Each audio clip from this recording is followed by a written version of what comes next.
Halo, kali ini kita akan belajar materi teks cerita pendek, materi Bahasa Indonesia bab 3 kelas 11 SMA SMK, kurikulum Merdeka. Sebelum kita membahas materinya lebih lanjut, ada pertanyaan pemantik terlebih dahulu. Mengapa kita perlu belajar teks cerita pendek dan apa sih manfaat mempelajari dari teks cerita pendek atau cerpen? Yuk simak dengan baik. Pertama, kita mau mengenal teks cerita pendek, pengertian dari cerpen. Cerpen merupakan singkatan dari cerita pendek. Nah, cerita pendek atau cerpen adalah salah satu jenis karya sastra yang berbentuk prosa fiksi. Maksudnya, isi cerpen bukanlah kejadian nyata, melainkan hanya karangan atau imajinasi penulisnya. Tujuan dari materi teks cerpen ini yaitu untuk mengungkapkan perasaan si penulis dalam menuangkan imajinasi atau khayalan pada sebuah cerita dan juga dapat menghibur para pembaca sehingga si pembaca dapat memperoleh hiburan atau mendapatkan teguran atau juga sebuah nasihat dari sebuah cerpen. Untuk bisa mengetahui perbedaan cerpen dan novel, kita bahas perbedaan cerpen dengan novel kali ini yaitu ada pada dari jumlah kata-katanya. Cerita di dalam cerpen cenderung lebih padat dan biasanya tidak memiliki banyak tokoh. Rata-rata jumlah kata dalam cerpen yaitu maksimal hanya sampai 10.000 kata. Lain halnya dengan novel yang jauh lebih panjang. Jumlah kata pada novel bisa mencapai 35.000 kata. Cerita pada novel juga punya alur dan plot yang lebih kompleks. Latar belakang para tokohnya pun dijelaskan sejelas mungkin. Berikutnya, ciri-ciri teks cerita pendek atau cerpen ada 6. Yang pertama, ceritanya fiktif. Cerpen merupakan cerita fiktif atau tidak nyata yang dibuat berdasarkan imajinasi penulisnya. Yang kedua, jumlah katanya sedikit. Cerpen umumnya hanya terdiri dari beberapa ribu kata atau beberapa halaman. Jumlah kata cerpen biasanya tidak lebih dari 10.000 kata. Yang ketiga, keterbatasan tokoh atau karakter. Karena panjangnya yang terbatas, cerpen tidak memiliki banyak tokoh atau karakter. Biasanya cerpen terdiri dari karakter utama dan 1 atau 2 karakter pendukung saja. 4. Plot yang singkat. Cerpen memiliki plot yang singkat dan hanya fokus pada satu aspek cerita saja. Hal inilah yang membuat cerpen begitu disukai karena alur ceritanya yang ringkas, jelas, dan gak berbelit-belit.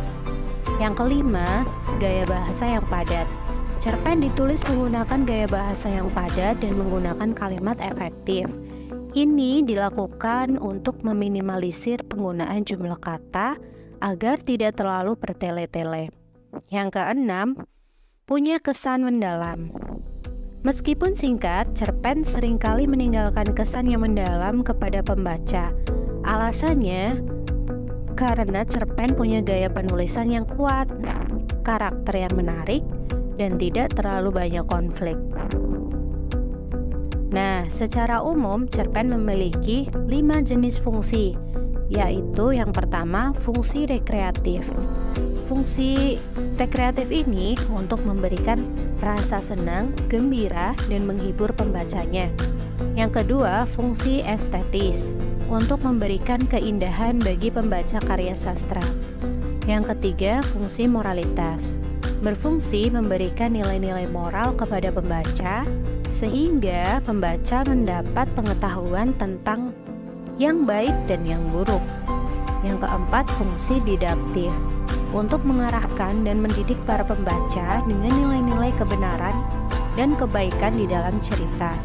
Dan yang terakhir, ada fungsi religiusitas, mengandung nilai-nilai yang terdapat pada ajaran agama yang dapat dijadikan teladan bagi para pembacanya. Nah, berikutnya yaitu unsur-unsur cerpen. Ada unsur intrinsik dan unsur ekstrinsik. Unsur intrinsik cerpen adalah unsur yang membangun cerita dari dalam. Terdapat 7 unsur intrinsik cerpen, yaitu tema, tokoh dan penokohan, latar, alur, sudut pandang, amanat, dan gaya bahasa. Yang kedua, unsur ekstrinsik cerpen adalah unsur yang membentuk cerita dari luar. Terdapat 3 unsur ekstrinsik cerpen, yaitu latar belakang masyarakat, latar belakang pengarang, dan nilai-nilai yang terkandung dalam cerpen. Nah, kita bahas lebih dalam mengenai unsur intrinsik cerpen. Ada 7. Yang pertama, tema. Tema adalah gagasan utama yang ingin disampaikan pengarang dalam cerpen. Yang kedua, tokoh dan penokohan. Tokoh sendiri merupakan pelaku dalam sebuah cerita. Tokoh terbagi atas tokoh utama dan tokoh tambahan. Sedangkan penokohan merupakan watak atau karakter tokoh yang terdapat dalam sebuah cerita.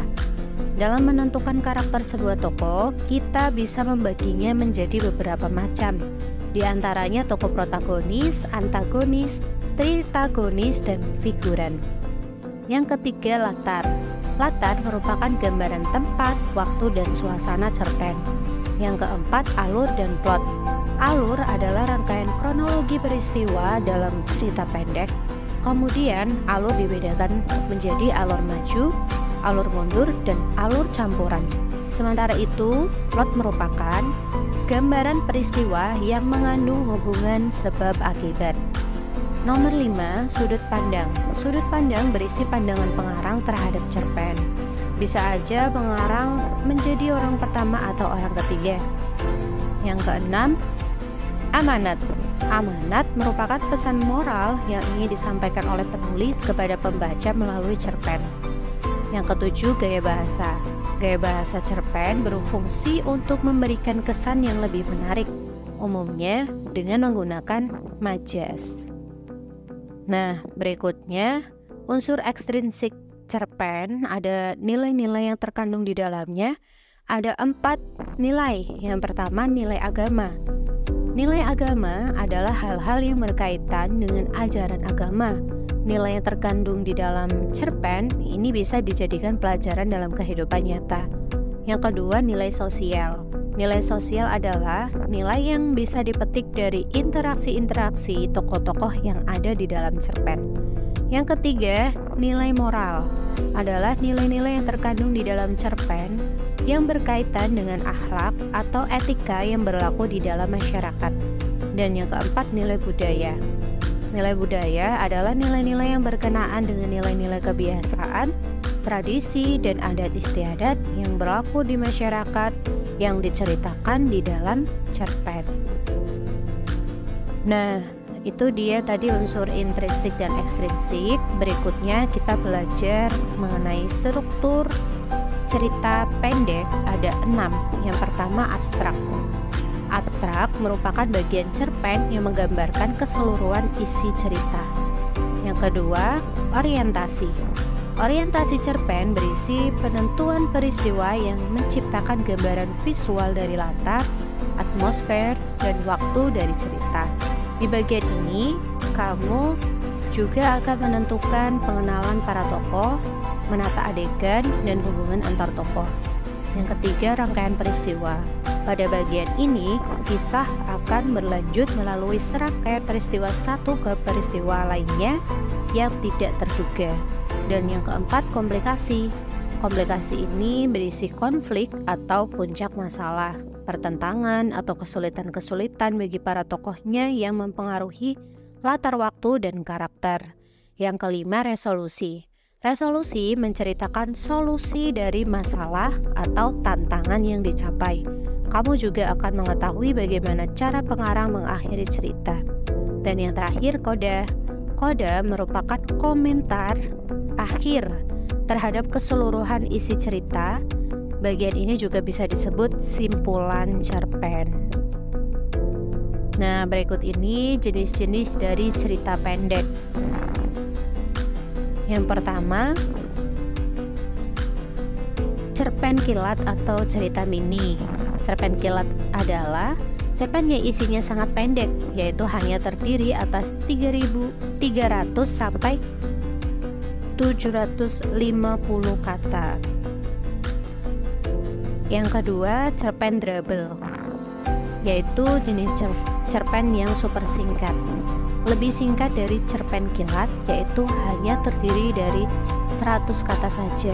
Penulisan cerpen drabble jumlah katanya sangat terbatas dan penulis harus membuat cerita semenarik dan semengesankan mungkin untuk pembaca. Yang ketiga, cerpen anekdot, yaitu cerpen yang isinya berupa cerita komedi, lucu, dan menggelikan. Yang keempat, cerpen fabel, yaitu menggunakan hewan sebagai tokohnya.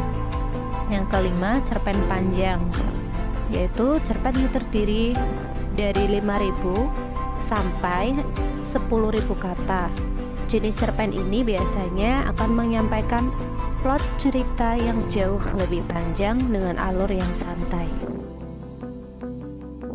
Nah, berikutnya kaidah kebahasaan cerita pendek.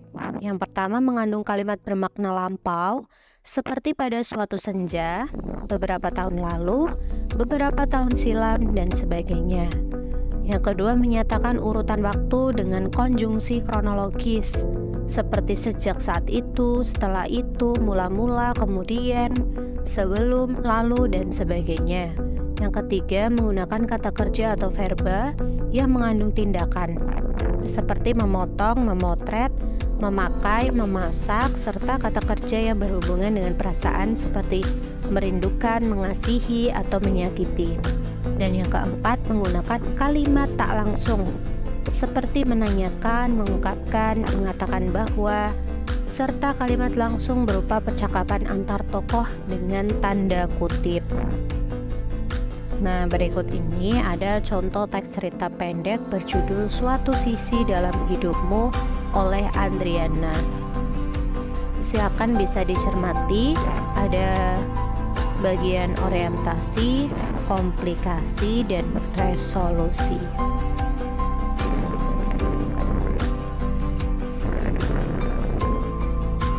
Nah, itu dia materi teks cerita pendek, semoga bisa bermanfaat.